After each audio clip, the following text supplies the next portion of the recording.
Okay, so today I've been working on my Khador again, and I just wanted to show you what I've been up to. So this video has sort of three different things in it, so we'll have a look at all three, and I'll explain a few things as we go. Okay, so here's my completed saucer again. Just did a little bit more detail work on it. Not much has changed, but I thought I'd just quickly show it to you. Also to show how she kind of fits in with my latest painting. So this is the one I literally finished 5 minutes ago.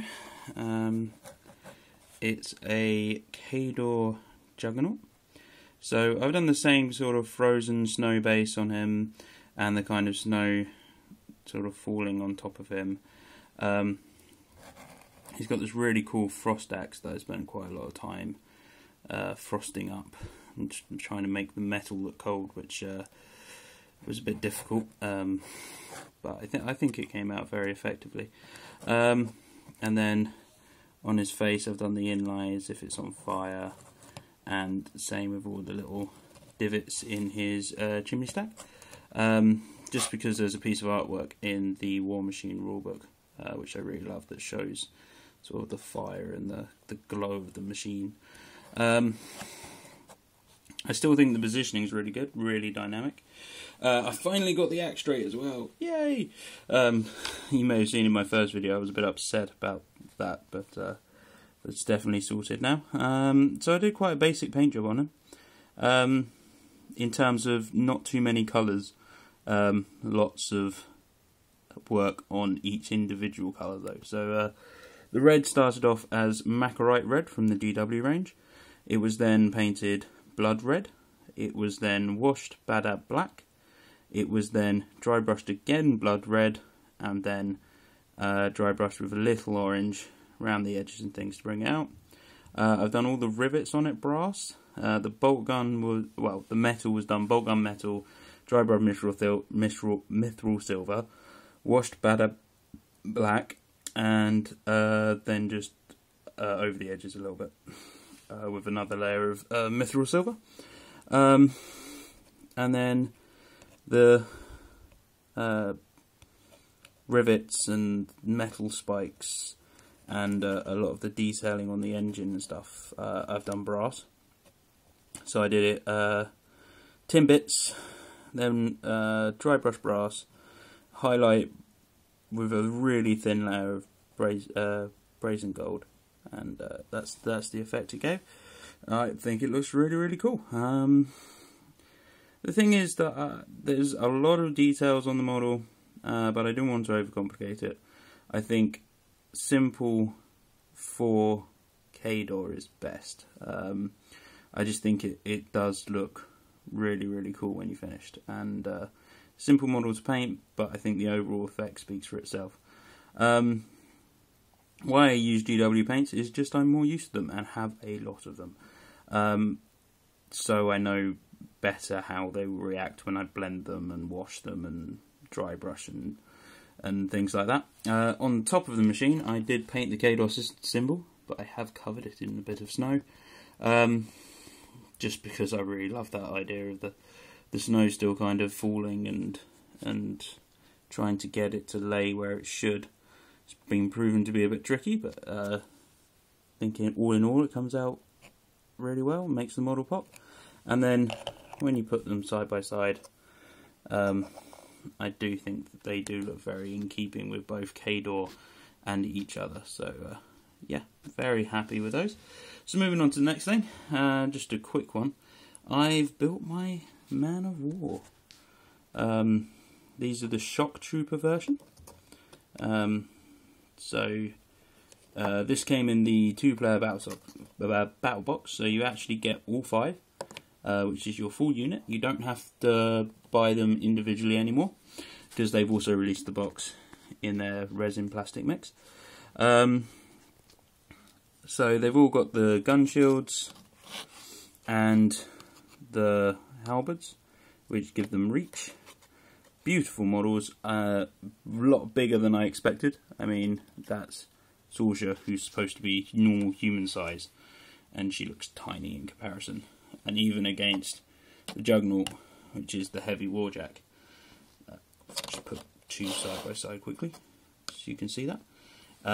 They're not a great deal smaller, to be honest. So yeah, really impressed with these figs. Lots of absolutely wonderful detail on them. Again, I'm going to probably paint them relatively simple, just because I'm trying to get the army up and running, and I think Khador kind of suit that. I've stuck on a few extra details onto the commander, so there's a badge here, second badge here. He's got this really cool shoulder pad with the spikes around it, and then the Khador symbol. Camera's not quite picking it up because they are just spray black. And then I gave him the open visor head. You get 3 heads. You get a closed one, this one with the visor open and the face exposed, and one with a bald head. Sorry, with a no helmet, but he's got like goggles on, which is quite cool. So yeah, very impressed with those. And you've seen the Destroyer. The only thing that's happened to him is he's now sprayed black. So I didn't bother showing him again. And then for my birthday, from my best friend, who was the one who originally got me into Warmachine, he bought me these. So I'll just give you a quick look at this. So this is the Warmachine Khador Widowmakers, our sniper unit. Really cool looking figs. Really nice. I genuinely think that, well, for me, Khador's definitely got the best model range. Hence why I picked them in the first place, because I'm more a guy about the minis than necessarily the rules, which is detrimental in games sometimes, but it's all fun. And then these are the metals, so again they won't pick up too well because they're not even based, there's no definition yet, but yep, this is the leader, I believe. She's got an eye patch, which is really cool, and yeah, she's got like this long knife on her back.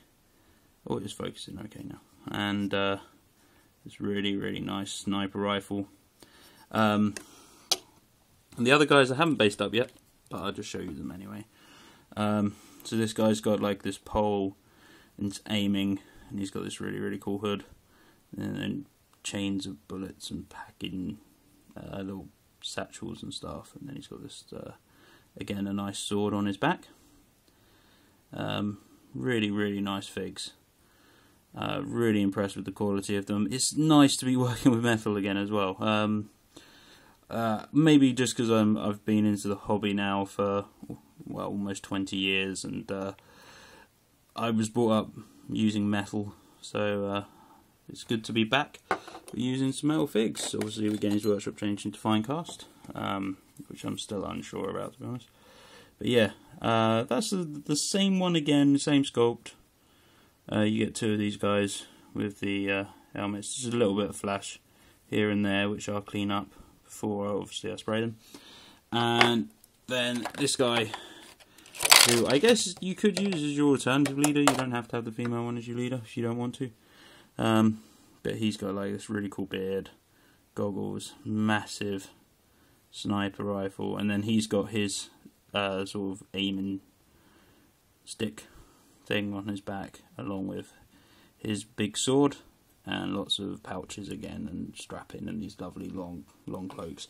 Always a fan of cloaks. The only thing I would say with this, apart from the leader model,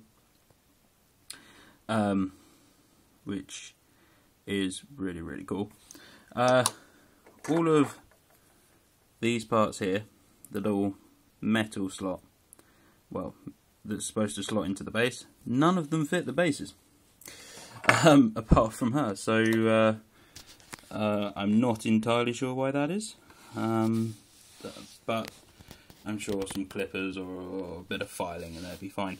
So yeah, this is my Khador force so far. So I've got 5 Man of War Shock Troopers, 1 Commander Sorsha, 1 Juggernaut, 1 Destroyer, which isn't actually on the table, so I can't show you that, and a unit of Widowmakers. So hopefully this is going to be the beginnings of quite a good list. The only thing that I have found is I'm not entirely sure how to use my Shock Troopers. I've played 2 games with them now, and I tend to use them as a protection racket for Sorsha. So I line them up with the commander in the middle, in shield wall, so they'll be like that, and then she'll stay at one side, say here, so she's protected, and then she'll move out, say over here, she'll cast her spells, or whatever she's going to be doing, bit of shooting maybe, casting her spells and things, or popping her feet if it's the turn I use that, and then they tend to just move up and block line of sight to her again, which is working quite well in terms of just keeping her protected, because as you can see, that's essentially model eye view, and you can't see her. All you can see is the blue of her base, and that's only because I painted the base quite a bright colour. So it's kind of, I like it. It works so far in the games that I've played, but obviously if they get close enough to use spray weapons, then shield wall doesn't help. And for their points and their abilities, they can be quite hard hitting. So it's kind of getting that balance between using them offensively and defensively are they really worth their points? I'm not sure at the moment playing them this way, but certainly hoping to try out some more units. I've got my Widowmakers now, so they will be appearing in my next game. One sideline, one little note, I do apologise, I did do a little breakdown of a list that I was going to use for a battle report with my friend Grant for Warhammer.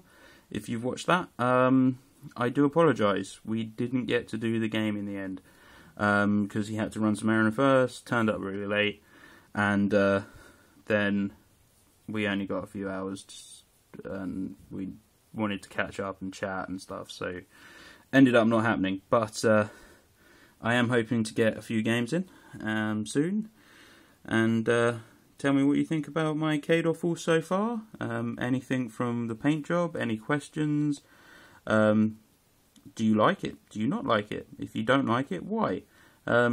Constructive criticism's always welcome, and as I said, I'm new to the War Machine game, so any tips or pointers in the way to run my Khador Force?